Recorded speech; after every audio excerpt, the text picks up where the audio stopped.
What's up, gamers on a budget? Today, through some e-waste alchemy, I've turned $100 into $5, and also a huge pile of parts that's ready for part 2 of this challenge. Today, you even get to see me fail a little bit.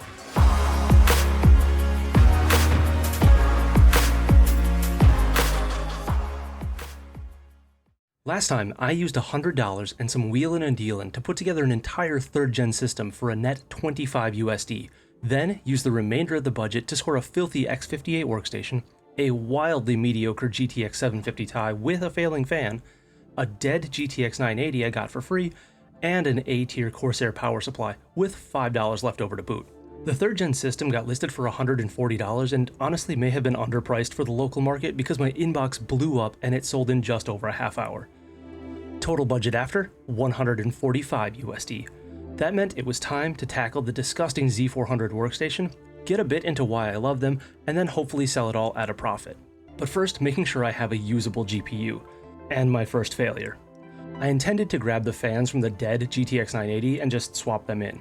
Tearing down the 750 revealed the extent of the fan problem, being less of a bearing issue and more of a total disintegration issue.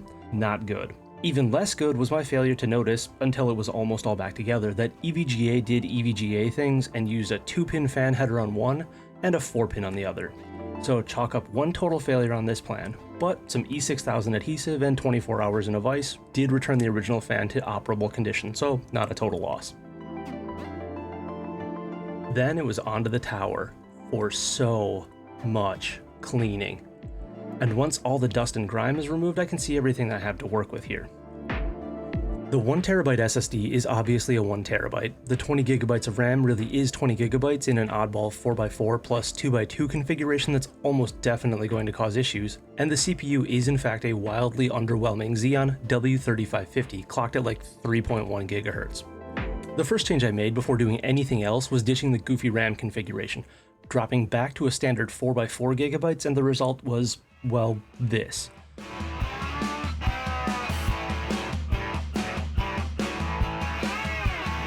Moral of the story here, don't mismatch your RAM channels. Before going on more, I do have to fawn over the Z400 for a minute. It has always been my absolute favorite X58 workstation, and for one reason: cooling. This particular one lacks the optional front intake fan, but look at the chipset heatsink.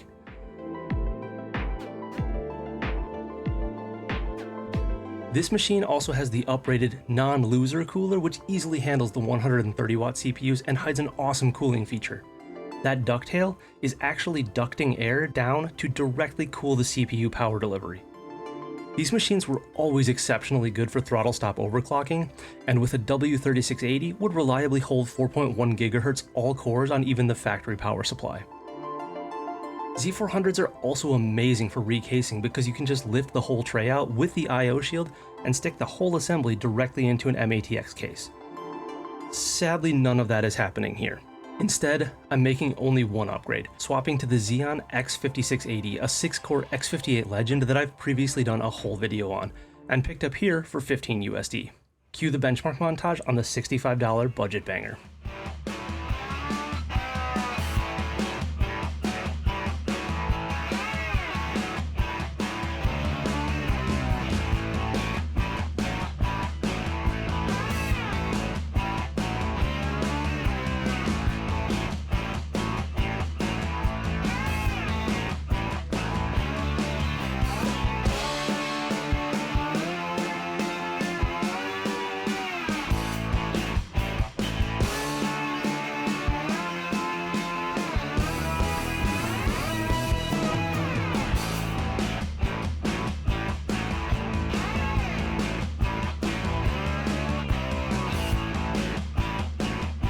All staged and looking as pretty as it can, the Z400 sold within a day for $100, a profit of $35, but we're not done there. After scouring eBay for a few days, I had to pick this up, another HP, this time a Z240 workstation complete with 32 gigs of DDR4 and an i7 6700. It cost me $70 US delivered, and mercifully was basically clean. There was even a cute little Quadro K1200 inside. It did, however, bring me to a second failure: storage. The secondhand storage market here is extremely weak. So I caved and just bought a new Team Group 480 gig SSD for $28, notching the first time that I will inevitably fail to upcycle some old hardware. On the bright side, storage tends to roll forward with upgrades, so it could be a lot worse. To make up for my failure though, I decided to yank the i7-6700, not because it's a bad CPU, but because it's a good one actually, and sell it on to someone else who would make use of it, netting $42 after fees and shipping. The reason I pulled it, the $20 Xeon E3 1240 V6, which is essentially the enterprise version of the i7-7700, happens to be cheaper, faster, and drops right in. Here is a PC flipping top tip. Always use workstations over Office PCs if you can, and try to get ones with i7s in them if possible. The i7s are invariably worth money, and every generation from Sandy Bridge through Kaby Lake has a cheap drop-in Xeon that is nearly the exact same chip for less than half the price. You'll boost your profits by flipping the i7 while offering the exact same, or sometimes better, performance to your buyers. Now it's time for the fun stuff, GPU hunting, where the low-end market locally is unbelievably soft. First up, I went back to disgusting and dirty parts, unfortunately, with this slot-powered Zotac GTX 1050 Ti for $25, although I know that it does work, so it's still a win. Next up was this chonk of an MSI Gaming RX 470, and while I don't know which specific 4GB model this is, for the $30 that set me back, I'm still happy, especially because this one is actually immaculate and I don't have to tear it apart.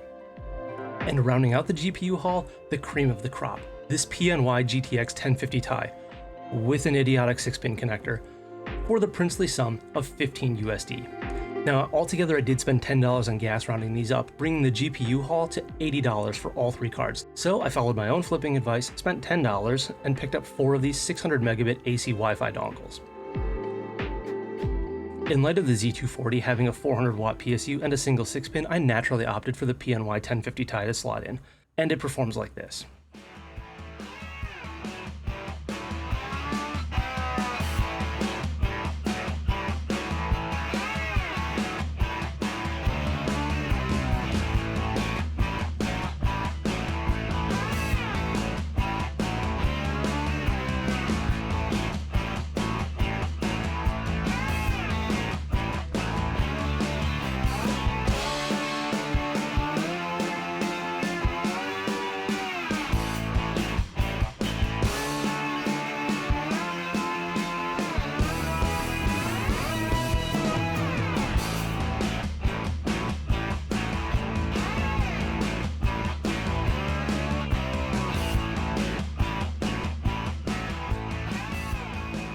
I'm not sure I'm actually done with this. There's a CPU cooler from the Victus line that's available for cheap to replace the loser cooler that this one has, and I may bite the bullet and pick that up just to make the system more like the way that I would want to use it.